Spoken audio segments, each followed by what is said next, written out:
ఇవాళ రేవంత్ రెడ్డి ఉత్తమ్ కుమార్ రెడ్డి ఇద్దరు కూడా చంద్రబాబుకు దాసోహం అయిపోయింది. రేవంత్ రెడ్డి గురుదక్షిణ చెల్లించుకుంటుండు. ఉత్తమ్ కుమార్ రెడ్డి కూడా భార్యాభర్తలు ఇద్దరు పోయి విజయవాడకు పోయి విజయవాడలో చంద్రబాబు గారిని కలిసి బజ్జీలు తినొచ్చిండు. అప్పటి నుంచి నేను కూడా అగనెస్ట్ మాట్లాడతలేడు. కృష్ణా నదీ జలాల్లో 10 ఏళ్ల రాష్ట్ర చరిత్రలో ఎప్పుడూ కూడా వాడనంత తక్కువ నీళ్లు వాడింది ఈ సంవత్సరం కాంగ్రెస్ ప్రభుత్వం. కిందికి నీళ్లు వదిలింది. మొత్తం ఆంధ్రాకు దాసోహం చేసి ఖమ్మం, నల్లగొండ, మహబూబ్ నగర్ జిల్లాల్లో పంటలెండబెట్టింది కాంగ్రెస్ ప్రభుత్వం. క్రాప్ హాలిడే ప్రకటించింది కాంగ్రెస్ ప్రభుత్వం.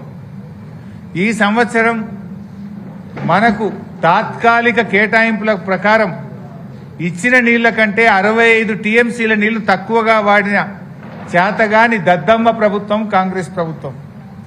ఇలా 65 టీఎంసీలు తక్కువ వాడడం అంటే 6,50,000 ఎకరాలకు పంటకు నీళ్లు ఇవ్వకపోవడమే.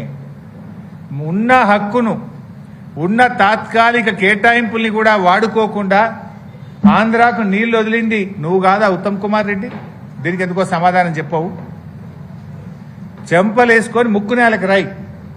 65 టీఎంసీల నీళ్లు మన హక్కును వినియోగించుకోలేని చేతగాంతనం నీది, ఫెయిల్యూర్ నీది. ఇవాళ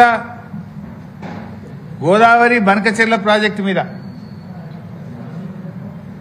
నిన్న ప్రెస్ వాళ్ళు అడిగితే మన ఉత్తమ్ కుమార్ రెడ్డి అంటుండే ఇంకా ప్రిపేర్ కాలే.